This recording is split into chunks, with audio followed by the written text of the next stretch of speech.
set now for the juvenile fillies to 14 of them across the track. Here's Saint on their way. And the dance on the outside, broke a little sideways, but broke KK. But meanwhile, it's going to be stopped. But running on now, and Somali Lemonade's got 8 to make up. They come to the top of the lane. Stop shopping. Maria's got a lot left. Stop shopping. Maria goes on. Sweet Cat is right there. Hard not to like. Royal Body is running on. Past the 8 ball weight comes. Stop shopping. Maria for the run. Still under a hand ride as they come to the 16. Stephanie's Kitten coming out late. Here's Stephanie's Kitten coming fast. Stephanie's Kitten. Stop shopping. Maria. Stephanie's Kitten's watered.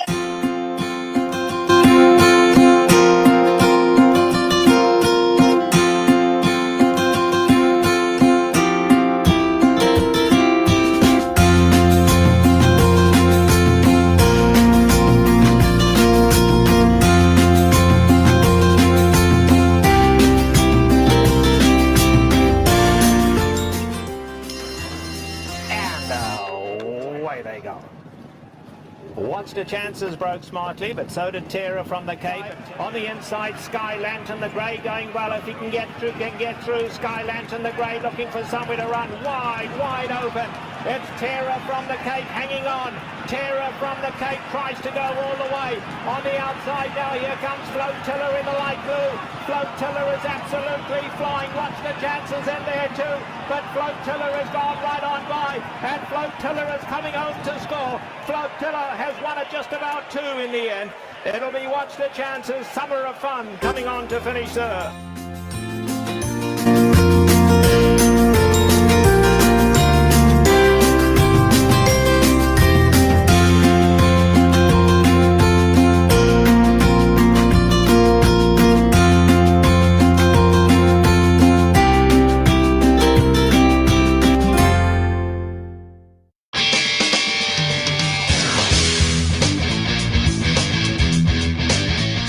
Live from the backstretch at Saratoga, this is the Handicappers Report.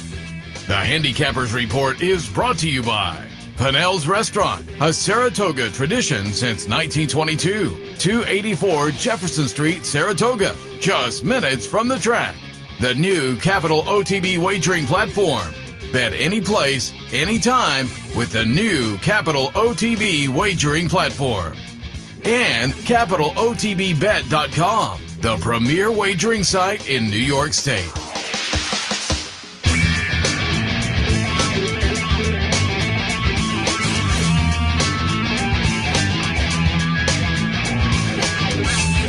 Morning, ladies and gentlemen. Welcome to the Handicap Report, coming to you live from the backstretch of Saratoga Racecourse. And I find it to be a beautiful morning. My partner, who had to survive 2 hours in the oven yesterday, needed relief also today. At least you didn't wear a short sleeve shirt, but good morning. I'm a sweater. But you said today is much nicer than yesterday, so I can't say much. But when I got here yesterday, Mike Callahan said, we're going jacket less. I said, I like it. Okay, I mean, I walked to the car in sweat, and it's hot up here. Yeah, I mean, it was fine. I was here just doing some work, and it was really cool. I mean, trust me, I've been to many of these. I know that we're in like a 3-day window. Yesterday was day 1. I guess today's supposed to be 90-ish, and tomorrow also. I don't. And then it's smooth, looks like smooth sailing at least. Well, we hope. Low 80s, mid 50s at night. So, yeah, I just want to give a shout out before we get rolling. I had Michael Baychak on yesterday, and Pete from Peter Thomas Fornatal as well, and Kim Weir was popping out into the tent, and Mike put on that gumbo for the horses yesterday, the TRF kind of function, and well, he picked the right day for it. Yeah, but so we went over there last night, and it was very, very well received. That's the gumbo nice. was tremendous. I love by the it. way. I mean, it was tremendous. What do you make? One trip a year to the fairgrounds? You kind of make that, right? You go to the fairgrounds? Well, I mean, I made 5 months there last year, but I would say there's been several years, where I was there, and it was great, and a lot of people came out to support it, and I know they were very, very happy. You saw a lot of industry people, a lot of people in general. I saw my old buddy Fran LaBelle, who hired me. Yeah, it was great to see Fran. He hired me back in 2006 when I worked for Naira. Funny story when you see him? Great guy. Coming up on Love Fran. 30 years ago. I don't know the guy from Adam. technically it's 29 years ago, so it's 92. So I don't know from Adam, but we're just out because Fran is about as sociable a human being as you'll ever about find. As knowledgeable, right? Yeah, well, it's your family and everything. So we're just talking, and he's like kind of like, he was really nice because you seem to really be into this, and I hadn't done anything yet. Okay. Nothing, like just a guy that came to the track every day and paid his way in and everything. So they were doing very casual seminars at Zeros. This is 1992. Okay. So he says to me, he was at the racing floor? He was at the racing floor. So he says, Fran LaBelle, just not to cut you off, was the director of communications when I started with Naira in 2006. He had done it before that. It wasn't like his, first summer anyway. Yeah. But so he says, I'm gonna have on, just some people that I know that I trust. Joanna Jones was one, and he says, "Come on up." I go, "Are you sure?" He goes, "I completely try." He said, so we do it the day after the Traverse, and I have an okay day, and got over my nerves probably about 50%. So he says, "Why don't you come back closing day? We'll do it again. And, there'll be fewer people. You get more time." And it worked out. But that was the first time I ever picked horses for people. Fran LaBelle's just like, come on out. My story wasn't a whole heck of a lot different. My mom cornered Bill Nader one year and said my son wants to work in racing, and Bill gave her, I believe, Franny's card, and I contact Franny. He's like, just write me something. I think it was on the 2006 Belmont Stakes, so I wrote a recap of that. Spelled John Velasquez's name with an S and not a Z. I do remember that. Well, he probably thought it was Jorge. And Franny said, "Hey, you want to come and work in the press box this summer?" I was like, "Oh, huh?" And that was it. So I love Fran. It was great to see him. You said 06, but I think you meant 96, right? No. Oh, it was 06? Yeah. Also, like 11 years after you were into this. Yeah. Okay, Yeah. Franny looked good, and he was kind of. So your mother finally posting. Figured she wasn't going to shake it from you. Yeah. You were dug in. My mom was the same way. So that was a lot of fun last night. Like I said, you saw a lot of people, and a lot of people came out to support a phenomenal cause at Michael, and certainly Kim. Kim's at the forefront of all that, and PTF as well. So that was really cool, just a little bit outside of town, and did that. So thank you. Thanks for all those guys and gals do. They put their heart and soul into that kind of stuff. And Michael won $1 million and then claimed the horse that won him the $1 million. Pretty cool. Pretty cool. That's a good story. And take care of that was good. How about that pick 6 yesterday? You and I were talking about it. I want to know, is there an executive board meeting for your group that says the pick 5 has to take a day off and we have to slide over? How is that done? Well, when there's $187,000 in dead money in the kitty, of which you put in none, right? So you're good. And the pool's going to be ginormous, so you take your shot. I said to Anthony, first and foremost, if you hit this pick 6, you're a better guy or gal than I am, because we put in a sizable ticket and we're out after 2 races. 1.2 million. Now, when they posted in the chart, that includes the carryover. Yeah, and so they bet about $1 million. Yeah, which was light, to be honest with you. I did think they would bet more. There were anywho, I legitimately felt that after 3 races there could be 0 live tickets. If you're familiar with the sequence, there was a lead pipe. Even Anthony would have picked the horse in the finale. That's how much of a cinch he was. So it was essentially. I know one thing. I would have acquiesced to the idea that you have to have him. So it was essentially a pick 5. Yes. Get that. And the cinch was at the end. So if you single, you can maneuver off of it. I get that. I'm not the sharpest tool in the shed. I certainly get that too.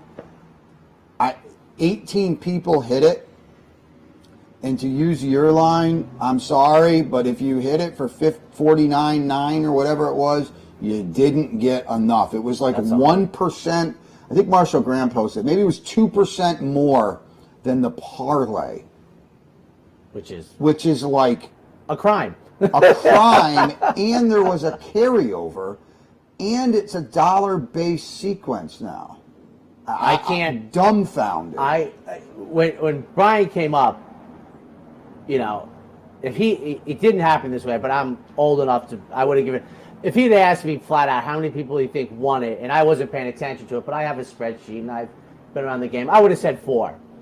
Just because it's $1 now, right. And I think, I'm presuming that even though it's $1, the syndicates are still around, because 30 years ago people told me they wouldn't make it a $1 base because the huge players don't want it. They want it, the ability to buy far more tickets than anybody else. But when you're chasing big bucks, I suspect they find the address of the place to bet. And I would have said 4 just because of the nature of how big some syndicates are, where I've just heard rumors where they buy 5 figures worth of tickets. And we were talking, the difference between how many combinations you get now with 5 figures versus the old days is twice as much. That's a lot of bases to cover with 10, 12,000. Yeah, I would. Not my game. But I would bet a beer or your Pepsi that somebody hit it and lost money yesterday. That's bold, but what did it pay? $49.9. I would make that bet. There's no way, because even if you were right, they put $2 million onto it. So you're saying you put 55,000 into it, chasing 3-1, 4-1. Wow, they don't tough sequence. Well, I will say this, and it always sounds ridiculous to me, but I've always thought in my mind, as ridiculous as that sounds, I would bet a Pepsi to your beer that group that makes that bet, they do finish in the black, and that's what this game is about. So if they're it's a grind, putting 50, 60,000 in, chasing 3-1, and I think it's not the way I would play the game. On the other side, I would also say I suspect that those are the people that finish in the black at the end of the year, and that, you get double thumbs up for that. This game is hard. Yeah. You ready? Yeah, I was just thinking about the sequence and how he's still lamenting? No, it's not. So like you guys skipped? Did you skip the pick 5 yesterday? Yeah. Okay, so that's how it works. Yeah. I wasn't close, so I'm not lamenting anything. It wasn't like, oh, damn, I should have had that horse. No, we were out. But the horse that won the first leg for Jack Sisterson, awesome. Jack's having a great summer up here. Had beaten 1 horse in 2 races. No, beaten 9 horses now in 3 races. That's true. Added 8 pelts to the 8 notches to the belt yesterday. Oh, that's true. The Todd horse in the turf race, which is like the hardest turf race of the year. Jordan's Leo. Yeah. Which, by the way, on a completely separate thing, they rarely ever run 9 furlongs on the turf course. I think last year we ran 4 of them, and 3 of them were stakes races, like the Diana, the Hall. I think 1 year, and I'm not talking about how many were scheduled off the turf, I'm not going back that far. 1 year, and I'm not talking about the 1870s. I think it was like 2017. We ran 1. I gotta look this horse up while you're talking. So we ran 1 race at 9 furlongs on the inner. And if you go back, when this meet used to be shorter, we would run far more. Actually, that's unfair, far more. I think 1 year we ran like 17, 13, 12. But last year, 4 at 9 furlongs on the inner. I believe 3 of them were stakes races. I want to say the Diana.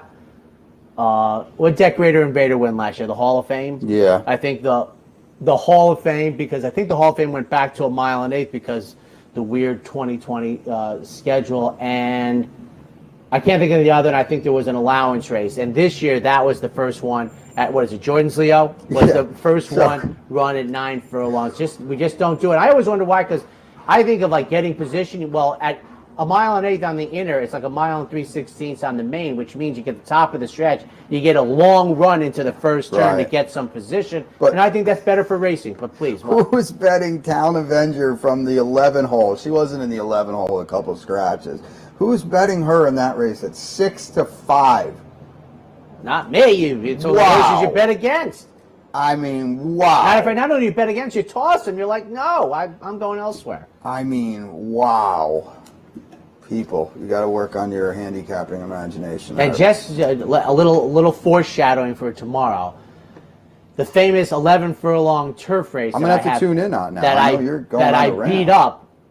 At least now they do have the final running time that wasn't in the chart is in the PP. Right. I'll discuss that tomorrow more when we get to it. You didn't react to the text I sent you, the Lady Eli on air, the Lady Eli Invitational. I don't think it's got enough publicity.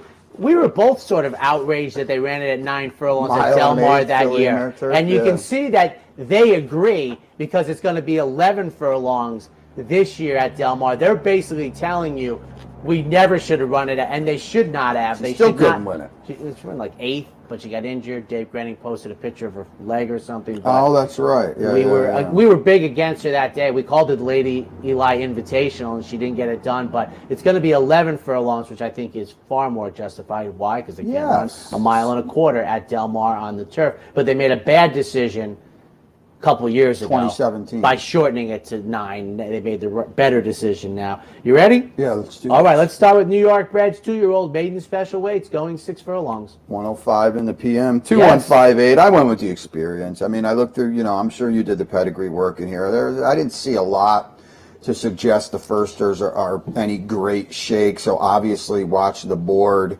Gimme the Money had a good second on debut. Seibel was really good that day for Christophe Clement. I mean, I know it was in the mud, but experience in these races is big. I went inside aggregation for Chad and Jose Ortiz, and they paid $270 for this one. This is the 4th foal out of the dam. Not a lot of them did a lot of running, but that's a big number for this kind of horse and this kind of race. So I would think this horse could run a little bit.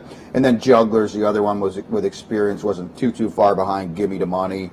And I think experience in these 2-year-old races is imperative. You went a different way. Well, I don't know, man. Jeremiah's just the horse is on fire and up here. Yeah, and one quick thing. When 40 years ago, and many things should dramatically change over 40 years. I want to make that point first. But for a New York bred to have 2 Horse of the Years for grandsires, it's just unheard of. Well, Todd's got an Into Mischief tomorrow. Into Mischief, didn't Into Mischief just win the sales thing? Yeah, 2.6 million, right? He's we were talking about it a couple of years ago when I think Curlin ran 4th in the Breeders' Cup to Ravens Pass. The next race was a listed stakes race that Into Mischief won. So down the road, the trivia question would be, who was the best stallion to have run on the Breeders' Cup Classic card? What was it, 2008? Trust me, the answer is a layup. Into Mischief winning the Damascus in the finale. I think it was 7/8. Well, there's an Arrogate and Artemis Agritera was a New York bred, but we're going to talk about her a little later on in race 6. So yeah, the New York breds are a couple things out here. Like, Gimme the Money. Like, the experience angle definitely worries me. I don't transfer numbers or results in the mud, really. I agree wholeheartedly at all. With that. They get their spot, and that's what they get. I don't debase it, and I don't elevate it. My rule of thumb has always been Jade Flush, who won up here by about 25 lengths and got a 106 Beyer speed figure, and she was an 82 Beyer speed Rock and figure. Roll would be another Rock and example. Roll set the track record 39. I mean, it just happens.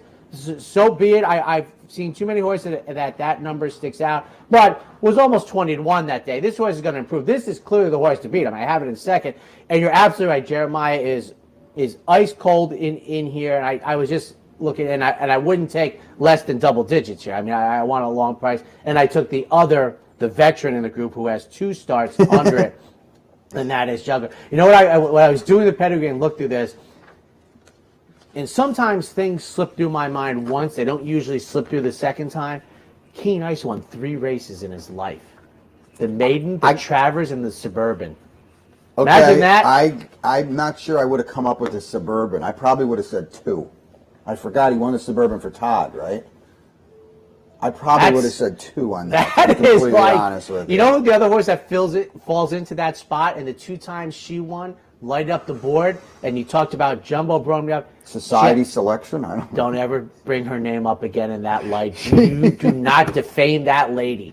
That is one of the great summers of me and Mr. Jerkin's life when she won the test. Oh, no, I'm thinking, because she doubled up in the Alabama, yeah. But Champagne d'Oro, they won 3 races in her life. The Acorn, the Test, and her Maiden. Yeah. I think she paid like $90 to win the Acorn, and she paid big to win the Test. Yeah. But Eric 3, huh? That's why he said gumbo. So I was like, but 3 races, Keen Ice. All right, you ready? Early pick 4 in the second. It's on the melon here. $40,000 claimers going a mile and 16th. These are fillies and mares. The 6th is an MTO, so we have only 6. Doesn't it's it seem tight like a common?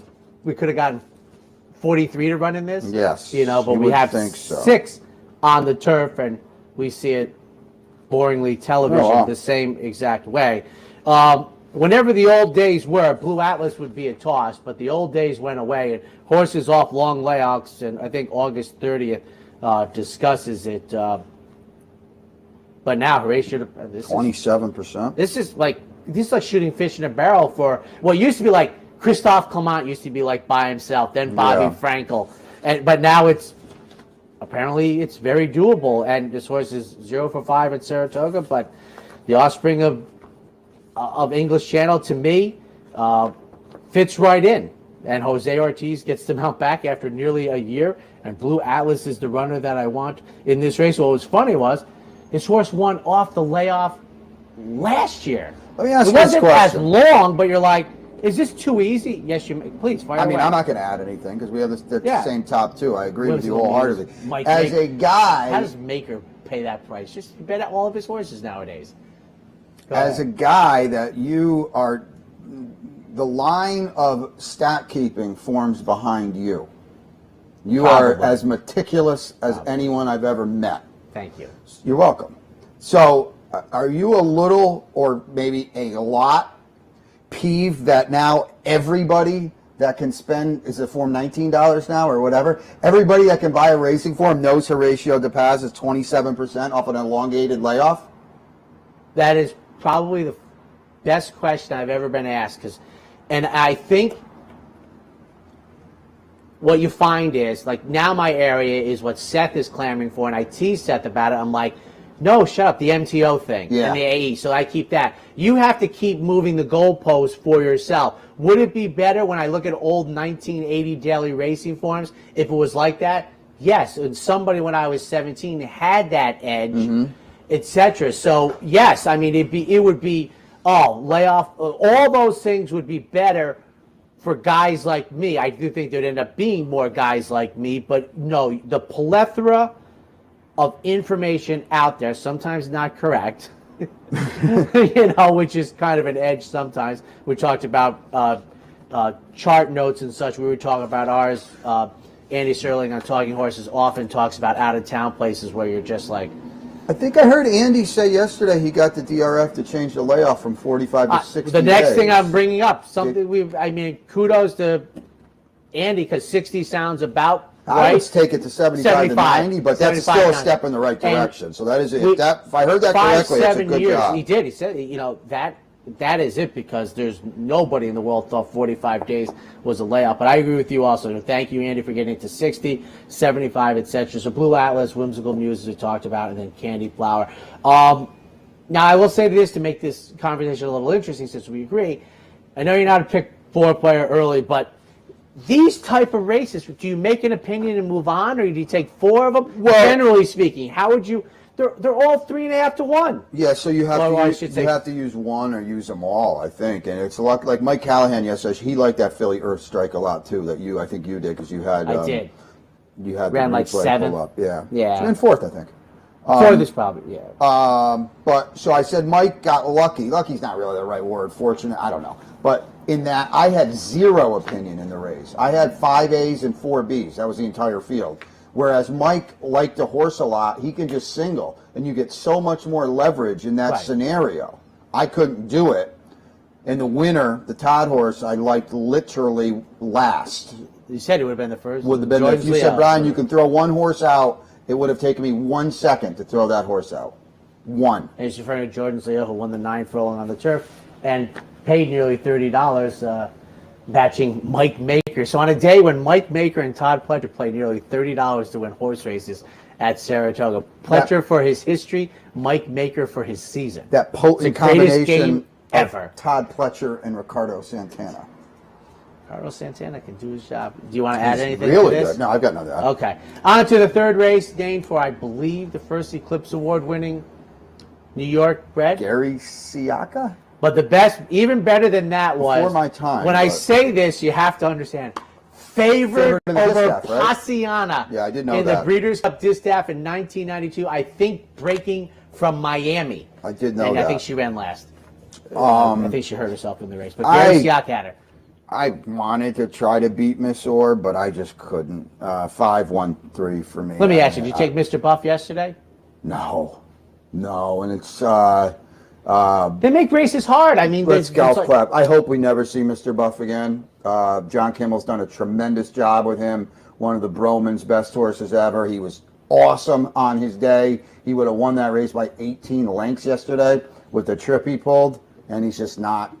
So let's hope Mr. Buff is good, awesome career, 7 years old. I think he was like 16 for 46, 1.3 million in the bank. I hope we never see him again, and he lives 25 more years happy and healthy, because he's a hell of a horse. Well put. But he doesn't need to run anymore. Anyway, so I didn't pick him. I don't know. This is not a good race, and she's pretty good. And anybody else, I think, is a reach to me. She's a two-turn horse. She's run well up here. She got back on the beam, beating an open stakes field at Pimlico last time.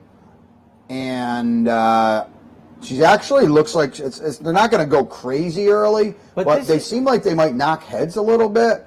And I guess also, if you're telling me Espresso Shot is quote-unquote the next horse to beat, I like Mrs. Orb even more. Down inside, Dancing Kiki off the claim for Maker. That can't be a bad thing. And the horse I'm against, and you are too, is Simply Ravishing. And I see you're against her too. Yes. And the only, I thought Mrs. Orb at 6-5 on the morning line, and I'm thinking, I don't think she's going to get crushed at the windows. I don't think so. I think it's a pretty good morning line. Right. So I think she is that price. And she could easily win. I thought the race setup in a short field, she's going to have the most handicap to win this race. And I don't want a short price. I wanted the two horses. Now, if you just go by buyer figures that we all share, you're kind of like Espresso Shots, Biagio's Rose, that's a one-turn mile, etc. Best case scenario. I just thought Mrs. Orb was up against the way the race, I think, unfolds. Like, she has to be last, right? I think she'll be last, but 4 lengths? Maybe, and I think the 4 in front of her, I'm not going to say they're going to be dueling on the lead, but I think it'll be sparring a little bit. And as you know, if you go 50 in spar, it's just as good as if you go 47 and you get clear and you're flying. If you're spar, but my fear is that isn't going to be the race scenario, and that puts you at a real hindrance at a short price. It's only 5. The outside doesn't really matter to her and Dylan Davis, but from a tactical standpoint, I think she's up against it. I didn't want 6-5, so I just took Maiden Beauty, who I thought will definitely be higher than 4-1. I mean, I was thinking almost 10-1 in here in this field. I'm just taking a shot here that I think the race is against Mrs. Orb. I didn't want the deuce, and I settled for Joel Rosario to just carry her home the last eighth of a mile. 3-4-5 in this year's renewal of the Saratoga Jewel. I'm trying to think. I think she won the Beldame. She just got beat in the Alabama. No, I don't think so. Ashland? No, I think she won a couple of New York bred type races and then had a couple open company races. All right. One more? Yes. All right, back on the inner. This is your race. Fillies and mares, 3 and up, optional claimer, 45 2X, running for $95,000 a mile on the inner. I have to ask, how do we only get 6 for this?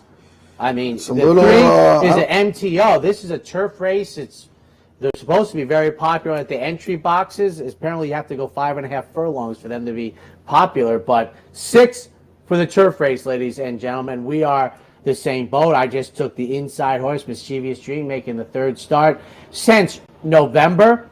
I like the comeback race. They got the Lasix as a 3-year-old, the offspring of Into Mischief. Obviously, dirt is his more preferred surface, but he's just a great stallion.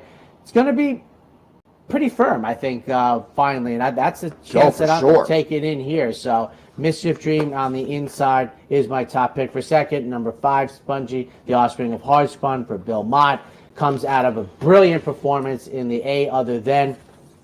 I'll tell you one thing. That was brilliant. If Spongy gets through this condition, that's 6 races. Not too many New York breds get through their allowance condition in 6 races. I used to keep a stat, how many of them got through 3? But it's so rare now, but it's the horse to beat in here, I think, clearly, than Silky They don't Blue. even run a 3X, do they? No. They don't, no. right? No. Saratoga. I think 2X was a addition in my lifetime. Okay. What, did she win? Don't she say doubled up in the Beldame. Doubled up in the Gazelle and the Beldame. Yeah. Then the bomb job in the Breeders' Because Cup. she just got beat in the Alabama. I knew she had to Second win in the Alabama. one more open company race, but I think she had a very New York bred early part of her 3-year-old season. She did, yes. So the Gazelle, people forget, the Gazelle was after the Alabama, was 9 furlongs, 1 turn. It was opening day at Belmont on a Wednesday, and it was a grade 1. No, it was still, I mean, it was a grade 1 in my lifetime, too. Yes. And then they kind of lost it quickly. Yeah. They held on to the grade 1 for a long time, got to a grade 3. It's moved on the calendar. Well, now it's really kind of, done a lot of different things. But, I don't know, my horse is loose in here, and you alluded to the firm, hard turf that we're going to get. And Manny's aggressive. I like that. I love the stretch out. Jorge Duarte he's tearing it up at Monmouth Park, by the way. He's 39% at Monmouth. Just change the name of the trainer, tearing it up at Monmouth. I just did the work for Saturday. They have to have a 40% trainer winner all the time. Fair. Silky Blue is loose. I don't know how far she wants to run. I don't know if she's any good or not. She does come out of a key race. She chased and kind of wilted last time. Little freshening here. The 2 turns. I don't know. Give me 6-8 to 1 freewheeling on the lead. Over this. Rails down. Yes. I'll take that. Clearly, we both acknowledge Spongy is by far the horse to beat. And the 2, Mischievous Dream, looked good running second last time, adding Lasix, second Lasix now, all the reasons you mentioned. It's not a negative, and I'm slightly surprised. Belmont's a very patient guy. I don't know, Spongy in a New York bred stakes race off that crazy monster win. I don't know. I mean, granted, she is even money for $95,000 today. We'll see. I don't know. I think Sweet Symphony she never won again. I think. Oh, that's in Alabama? No. He got her going for Mr. Steinbrenner, and she was done. No. We'll take a quick break. When we come back, more live from the backstretch of Saratoga Racecourse. A day at the track isn't complete without a night at the Horseshoe. Great food, hot music, and cold drinks. So why go downtown when all the action's just across from the track? The Horseshoe Inn at the corner of Nelson and Gridley.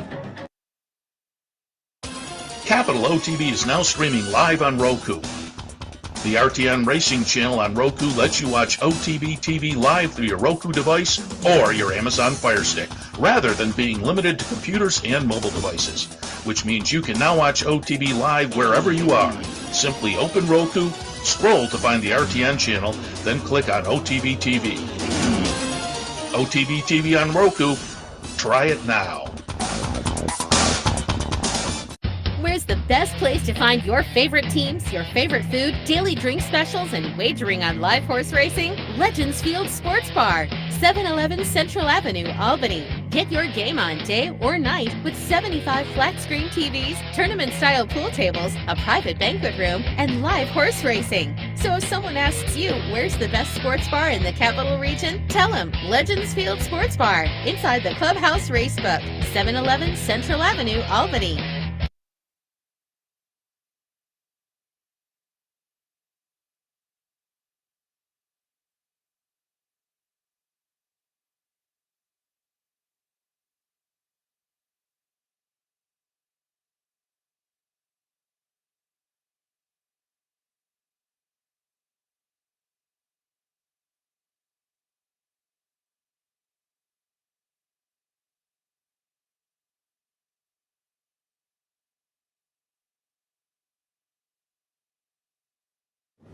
Welcome back, ladies and gentlemen, to the Handicappers Report, coming to you live in the backstretch of Saratoga Racecourse. My good friend and partner, Brian Netto. I'm Anthony Mormino, doing this show. We're up to the 5th race, right? This is the 2nd division, right? First race? Yeah. New York State breds, 2-year-olds, maiden special weights, going 6. I don't want to hope I I'm guess not. this kicks off to pick 6. It does. And now, With no carryover. With no carryover, they would have been out after 3 races yesterday. if it was a normal day. Nobody's hitting that yesterday. Oh, so no carryover. They put in like Put in 100 G's. They're out. Yeah. Okay. Yeah, they've been putting more than 100 G's. It's crazy. They might get 200 today. It's wild. And I've said it Awesome before, job by Naira. we have so many more bets now, but years ago, in the summer, it would be like 60,000. I mean, it got so anemic near the end of the $2 thing. You look at Aqueduct, the carryover would be like 17,000. You're 100% but right. It used to be they'd bet 60 at Saratoga and a non-carryover day going in, and if there was a carryover, it would be like 40,000, etc. And then there was crazy, but Naira changed it. This dollar thing has taken off. I mean, great job. Six figures every non-carryover day. Every day. I hope I'm not late to the party because Charlie Baker and Joel won with a second-time start. You always are in this game. You always are. They already won with a second-time starter at the meet. Charlie, I believe, is 1 for 39 with first-time starters. Cozy attitude, the old practice angle that you like to use. Blinkers go on. He's 26% with Joel. It is go time today for Cozy's attitude. I like this one. Here's the here's the Into Mischief. Is this the Artemis Agatera horse? No, see, I got my days all mixed up. That's why I told you. Key Point, okay, is the dam is a half to American Anthem, who earned almost $850,000. The first fall was not that much, but this is a Chad Jose Ortiz firster here. Buy Into Mischief. The Artemis Agatera is in the second race, so I'm not the next race. I'm not totally losing it. This horse is supposed to run today. I don't know, man. They're not running that well. Chad's a lot of. I'd like to see his wins and see where they came from. A lot of them are, please take me out of the barn. Someone else is coming in to take it. The Nightcap yesterday was the perfect example. I'm fading these kind of horses a little bit. Surprise Boss. Not claimed. Not claimed. The runner-up was claimed. Well, how are you going to improve off Chad Brown? Wayne You know what I mean? You're not. And you're going to win, too. That's the other thing. Okay? Yeah. In a race like that, now you got to go face winners. Right. And that's a conversation off the record. I like to have a lot of trainers in that maiden claiming. How much does their heart sink when they put the claim in and they won? Do they immediately start thinking it's almost an impossible equation now? Yeah, because that horse could not lose yesterday. And now what he's alluding to, what we're saying is, if you claim that horse, you go from literally 1 to 5 yesterday. 14 and you're not, L. no disrespect to you, whoever claimed him. You're not Chad Brown. And now you're probably 10 to 1 in a 42L. For about 8+ races in a row. You said it. 694. The key point, the 9 could be anything. I put it second, but whomever they are, I've said in my lifetime doing this show, I've probably gotten about 4 phone calls, and 3 times they were right. So I don't. Listen. I sign me up for that statement. Silver Samurai.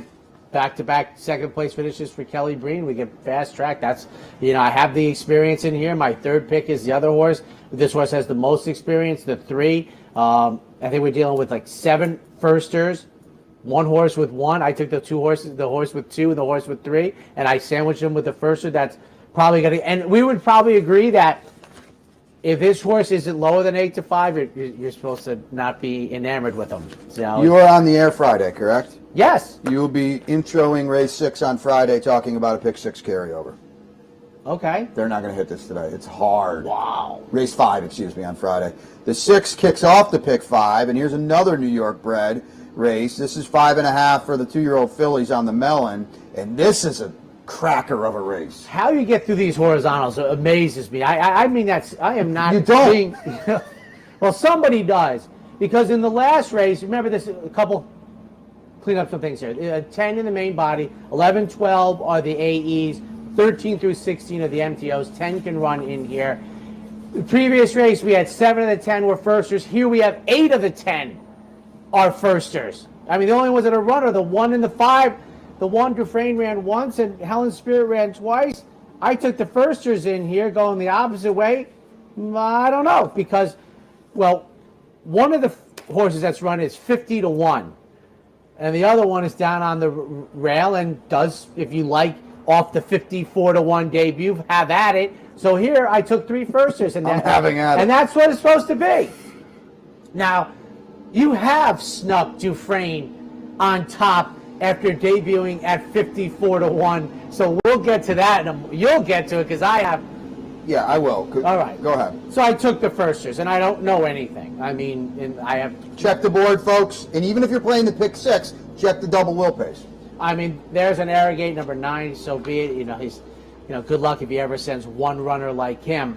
The Noble Mission, the 3, Classic Empire, the 4. But I took number 5 for Danny Gargan, the offspring of Practical Joke, that cost $200,000.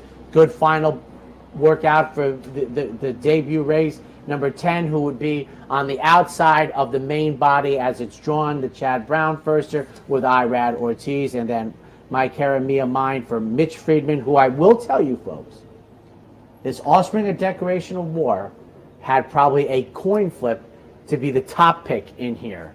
But it was wide open to me. Well, where did the coin flip to if she went from the top pick to the 3rd pick? Or how many sides are on that coin? Well, sometimes... You weren't picking the 10, obviously. Correct.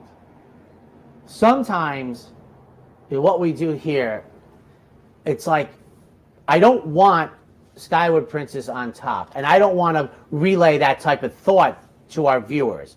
But I also want our viewers to realize, she could kind of be around, like it's not ridiculous. So to me, the on-top pick, and Skyward Princess could have been my 3rd pick. Maybe that was better. But it was going to be the 2 or the 7 was going to be on top. The 10 was not going to be on top. And the 2nd pick. But that's all. Dufresne, Trombo is not, Mike Trombetta is not a first out guy. And you said 54-1, which is a statement of fact. But don't forget, November Rain, I think, was 5-2 that day, and the runner-up, I believe, was like evens or 4-5. Yeah, second day of the meet. So the board's all blown out. Okay. Yeah, everyone else is going to be a price. So again, and he's not getting bet on the second day of the meet. No, experience, all that good stuff. What happened? Adversities to Arrogate Artemis Agritero. So this is at half to Chestertown, who was okay. They paid $2 million. Our friends at West Point, the Bromans kept some of them. He was okay. I want nothing to do with Skyward Princess. This is a 12th full out of the dam. And now you should. So you're in the parking lot. There's people out there that are thinking, you just said you want no part of it, and you put it at 3rd. Yeah, we're public handicappers. We can't. Yeah, but as far, I would not play this horse to win at all. You can't be insane 10 races in a row. 3 or 4, you could be in it. On to the 7th race, 3-year-olds and up. Billy's America's Claimers in for 16. Non-winners at 2. Racing 7. I have a quick note on the top here, and I had to look 3 times. You rarely see this in New York, and we've said it probably not often enough at how good a job David Aragona does. The favorite is 4-1. How many times do you think in a week that happens? Yeah. 0. I cannot, and as he pointed out, the amount of stuff I pay attention to, and the morning line is a column for horses, and very rarely does 4 get the asterisk at the top, which is the favorite. Sure. Nick Tamero just texted me, watching. Love that. Thank you, Nick. Thank Chad's you. 15 wins at the meet. 3 maiden claimers, 3 special weights, a claimer, 3 optionals, 2 ungraded, and 3 graded. It's a pretty good mix. 3 on the drop in the maiden claimers and then 2 from the special weights. So that's awesome. Thank you, Nick. Thank you for realized watching. I couldn't custom sort quick enough to Yeah, get you that's your good answer. stuff. So it's a little more of a balance than I initially thought. But again, some of them are like, kind of the... And some for him, I would think it'd be fair to say, some of his drops and everything is like training title and everything, but he's clearing out. I mean, he's got... I don't think he's got a training title. No, he has runners. You got to get someone in space. He needs space. 100%. So his drops are like, I need to get you out. Yes. 211.5 for me. I had no real opinion. Tom Amos, another guy that was with his family last night over there enjoying some gumbo. Thief of Hearts, was in over her head last time. The rail's problematic here. But I think on a stiff class drop, you look at the Churchill maiden claiming win, it was very, very good. I want a price in here as well. It's a tough race. Go outside to the 11. Look here's a vintage you and I. You've got 3 different ones that I have. Yeah, 11 outside. Hey, it's Taddy. The favorite's 4-1. It's an entry. Yeah. Imagine if it wasn't an entry, the favorite would be 9-2. And then the 5, Amity Island, who I believe Steve Bick will talk about in a little bit. I thought this horse was interesting too. Siaka on the drop, fast dirt. Gary Siaka used to have. He was like 30% off the claim about 4 or 5 years ago. It's not that stat anymore, but I think this horse is interesting. Sayas gets aboard. I tip my hat to the horizontal players. I don't know how you do it day in and day out. But 4-2-6 for me. I do I like Traffic Lane in this spot. I'll talk more about her on Racing Across America coming up is one of my plays of the day, and the trip coming out of the July 22nd race, first time in the Rudy Barn for Mike Rapoli. But I think it's a wide open race. I think David Aragon on the morning line hit the nail on the head. I think 6 different horses up here. Traffic Lane's the one, though, that I fall to coming back at this level. I think it's the right level spot to get through rather quickly. I don't think she's going to be in this spot for like 8 or 9 races. Right. For second, Thief of Hearts, the number 2 who draws the rail in here.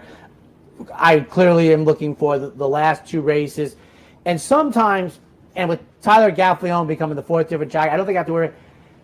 You know, one of the good things about the rail is you should be thinking that your jock is thinking, well, I got to use a little energy. I don't want to be 11th, so get out there, try and get off the rail, maybe get to the 2-path, kind of makes them use early energy. And for third, Love Me Tomorrow. A huge price, yes indeed, but I have it in third for a small price, 426. All right, another break on the Handicappers Report. Late pick 3 time when we come back. Stay tuned.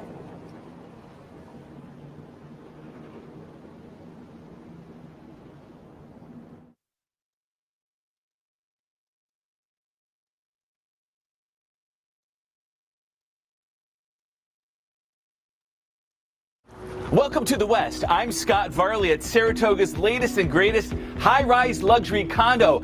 Starting in the mid-5s, every condo here has 2 bedrooms and 2 baths and upgrades, just like this. Check out these oversized private balconies. We also have a gym, a private lounge, and get this, a heated parking garage. To make a reservation for your private condo at the West, call or text me. I'm Scott Varley at 518-281-6808. Capital OTB is now streaming live on Roku. The RTN Racing channel on Roku lets you watch OTB TV live through your Roku device or your Amazon Fire Stick, rather than being limited to computers and mobile devices, which means you can now watch OTB live wherever you are. Simply open Roku, scroll to find the RTN channel, then click on OTB TV. OTB TV on Roku. Try it now.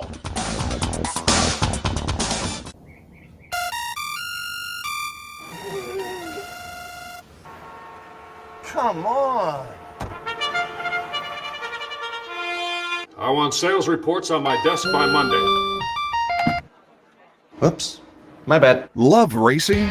RTN brings you every live simulcast on your home television, plus live video streaming and race replays on your PC and mobile devices. To order, visit rtn.tv. RTN, a breed apart. Welcome back to the Thursday edition of the Handicappers Report. A little steamy morning here at Saratoga. Going to be hot later, but we've got a good card here. Race 8, late pick 3 time. It's a good optional claimer here. 3 and up, going 7.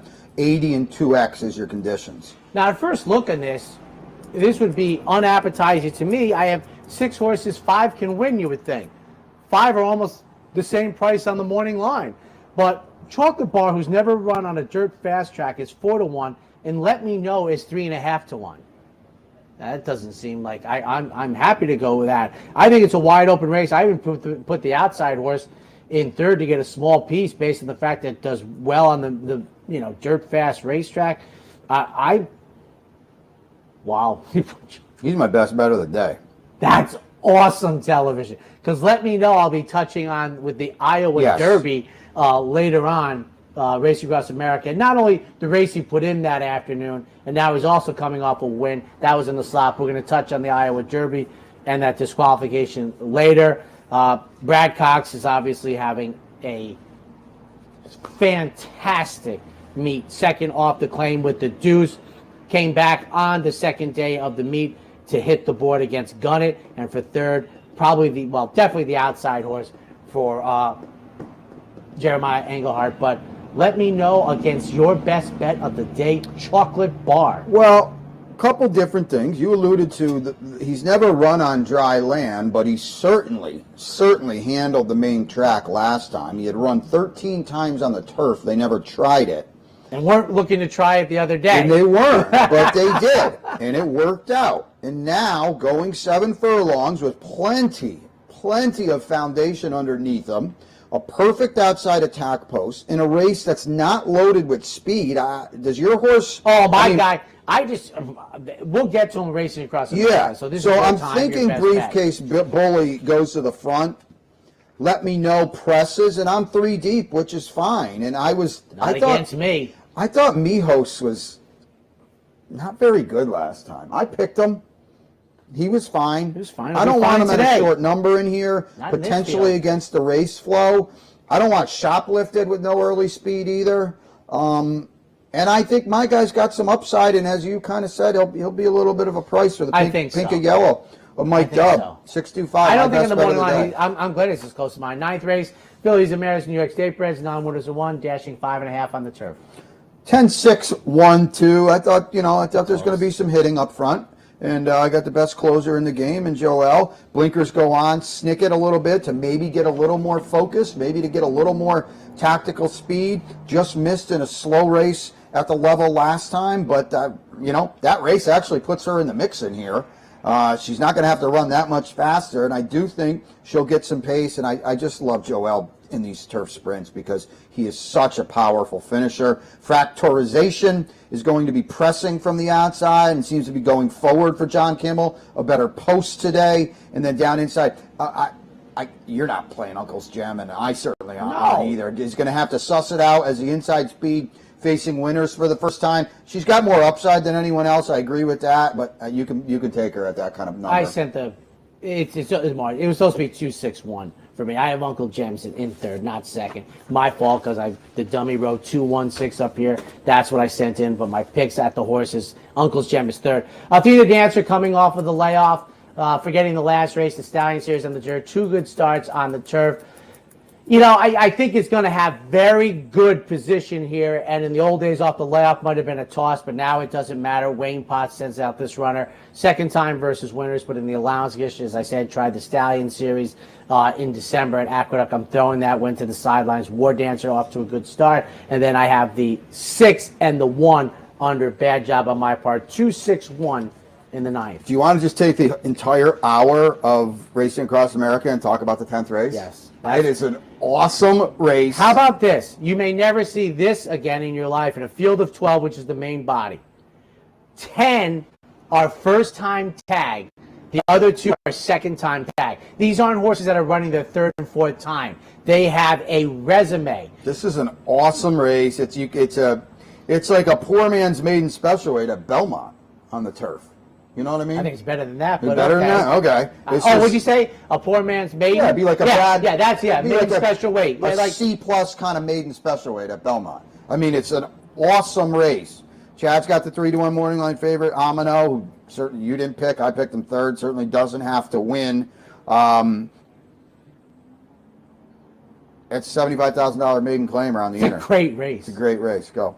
I have Group Hug, who I will talk about in a little bit here. Now, this is one of the runners' second time in for a tag after 7 maiden special weight races. Now, this is a New York bred, not New York bred, but ran an open company maiden special weights, and I thought did okay for Ian Wilkes and for Mike Maker. 6-1 for Mike Maker. I'll talk more because this is a key horse for me on the day. I have Royal Tryst, first time in for a tag, second time turf. I like the debut on turf most recently, and Complicate for Brian Lynch is the other one. There's only 2 horses in for a tag for the second time. It's the 4 and the 9. The other 10 for the first time. I can never recall that. It's amazing. 253 for me. 83.3%. I'm inside with I Am the Law. Joel's here. The only start on turf was over yielding ground. It was a fine enough third. Ombre totally stunk in his next start. I readily admit that. Royal Tryst is another MSW dropper. Second time turf for Kenny McPeak. And then number 3, Amano for Chad on the drop. Certainly figures, but he's no better than anybody else, and it'll be a short price. An absolutely awesome finale. Fantastic race. Let's take another break, and as we do, we'll people, thank you. Yep, we'll get Steve Bick's DePaula play of the day, and then we'll wrap this up. Stay tuned. Steve Bick coming on. DePaula play of the day.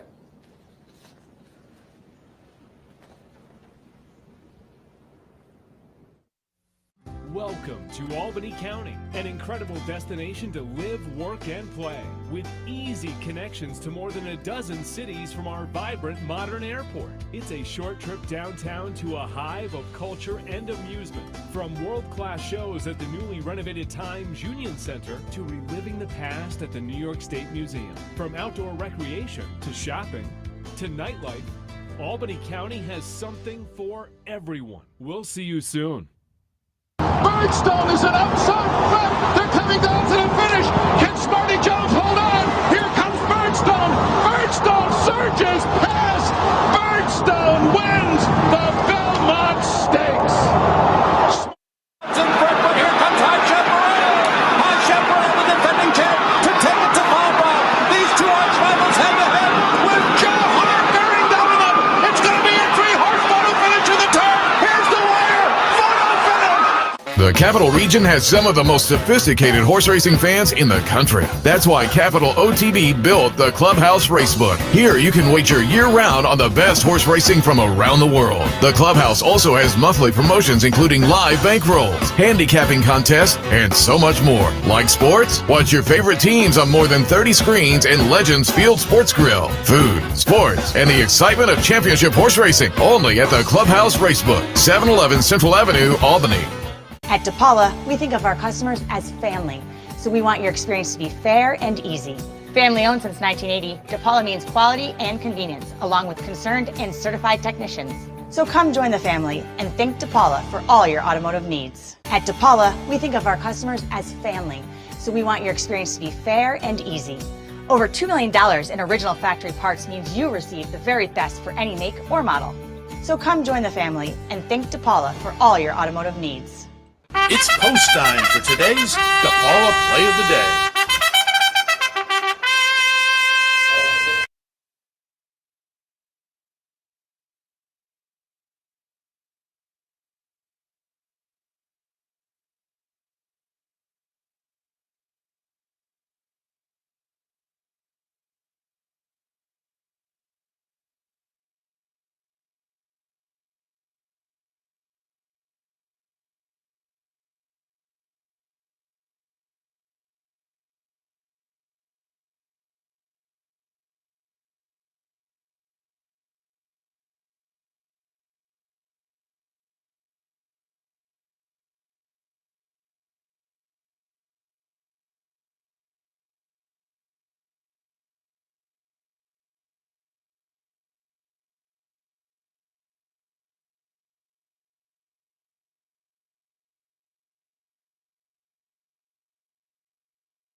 Welcome back, ladies and gentlemen. Time for the DePaula Play of the Day. We bring in Steve Bick, who's... Oh, we just brought him. We just ran it? We're over? Yeah.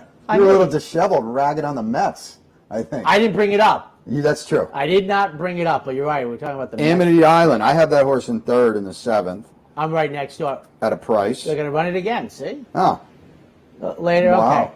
All right, then. So that wraps up the Handicappers Report. It's Thursday, so we both get to stay. We'll take a break. When we come back, racing across America.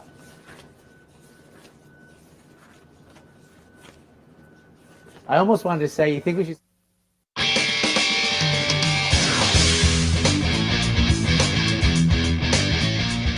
You've been watching the Handicappers Report. The Handicappers Report has been brought to you by Pinnell's Restaurant, a Saratoga tradition since 1922. 284 Jefferson Street, Saratoga, just minutes from the track. The new Capital OTB wagering platform.